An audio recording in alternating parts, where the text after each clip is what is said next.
Evening, y'all. Chief Prepper here. Wanted to talk about something real quick. There are two YouTuber creators, Bear and John over at Prepper Nation. Bear talks about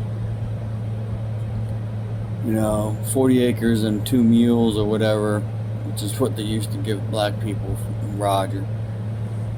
And then John talked recently about a mass exodus of people from prepping. And what I want to talk about is the amount of work that goes into having land. All right, if you have whatever the number of acres, I would think that if all you're going to do is very small homesteading, like small animals, rabbits, chickens, maybe a couple hogs, maybe a few cows, you could probably do that on 10 acres. But there's infrastructure that's involved in that.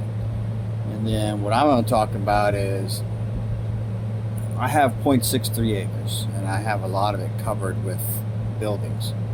But I have trees either on the fence line or on the property, and those require maintenance. So, and then the yard, cutting grass. I really don't water it because I don't like mowing grass. So my yard, some people would think is atrocious. I have a garden that I do water. Excuse me, and I have plants that I water. And I have a 6-foot privacy fence and around my entire property. It's about $14,000 worth of material and about that much labor to put it in. Excuse me.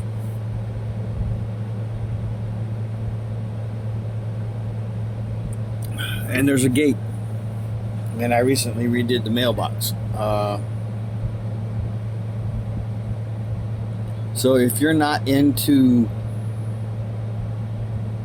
I guess, outdoorsy stuff, yard work, building stuff, cutting trees, burning brush. We did have a pool on the property that got tore down. I want to put another one in, but I want one in the ground. But I don't know if I'll ever do that. I don't know if I'm going to stay here. But there's an incredible amount of work. Like, I was moving security cameras around the day this evening because one of them that was covering the front door didn't have a light on it, so couldn't really see.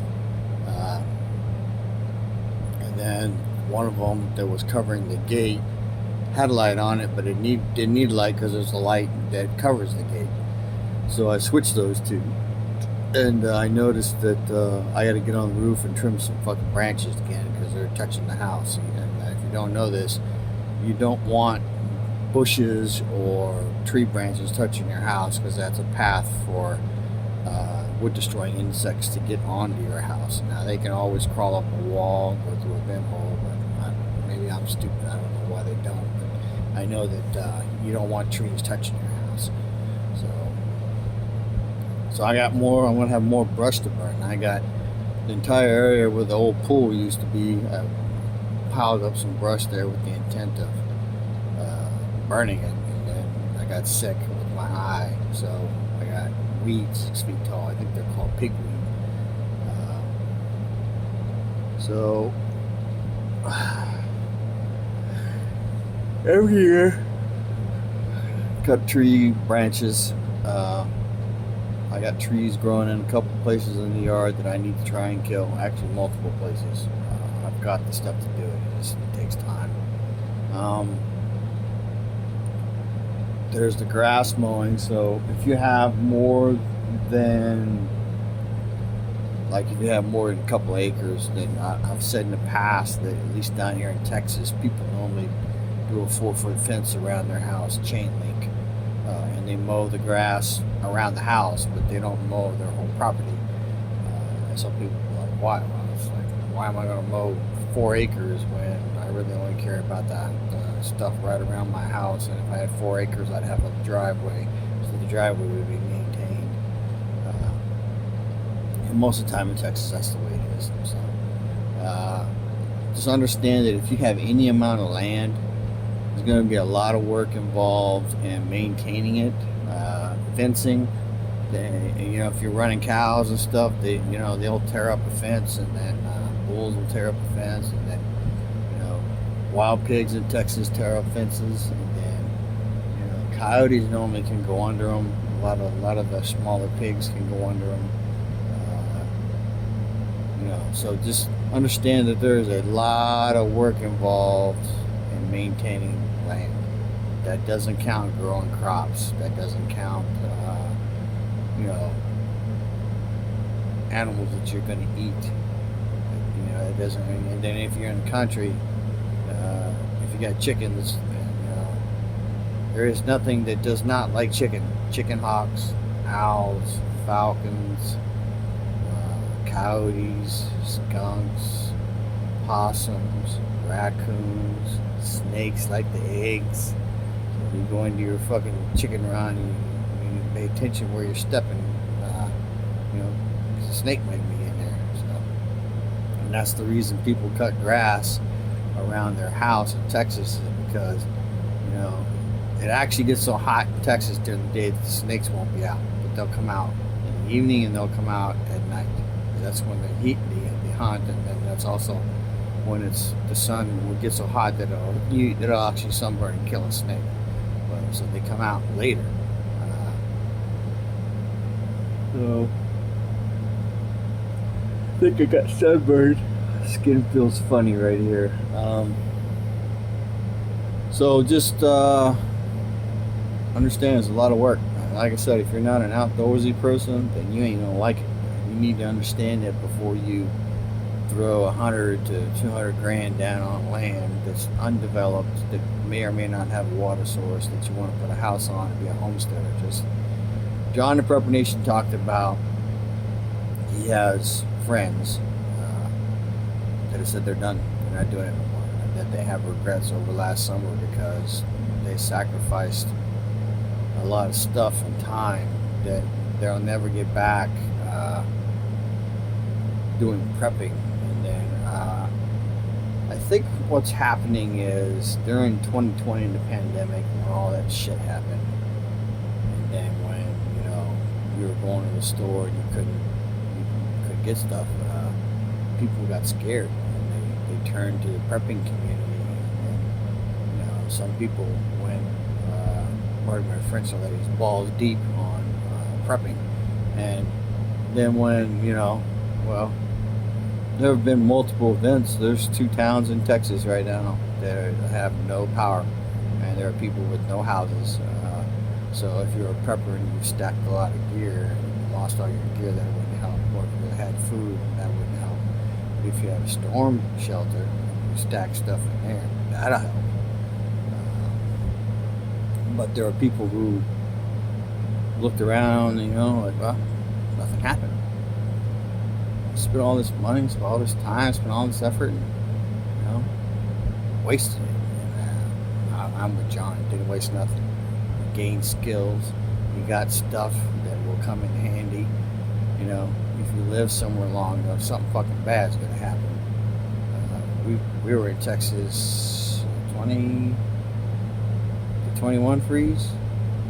I came home in 2012, so 9 years. I had some cold weather, but nothing like that. But man, if I hadn't had some of the stuff I had, woo!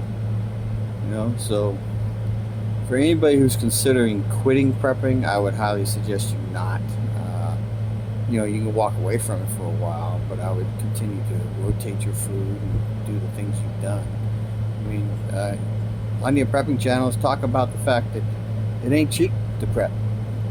Plenty of people do prep that don't have a lot of money, but to get the backup power, the generators, the backfeed systems, the solar generators, the solar panels, the cables, that's all big money. If you talk about weapons of peace, ain't none of that cheap.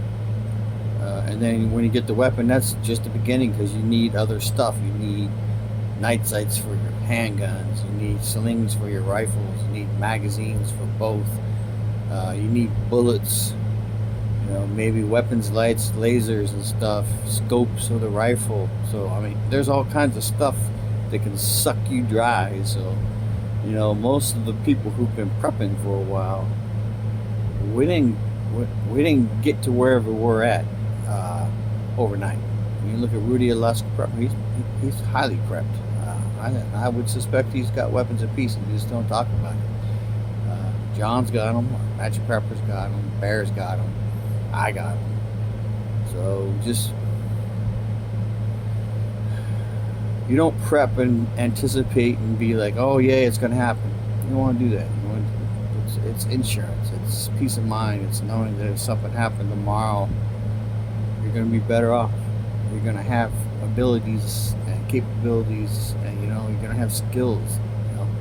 Cooking with cast iron ain't like cooking with other shit. And then cooking over a fire ain't like cooking on a stove.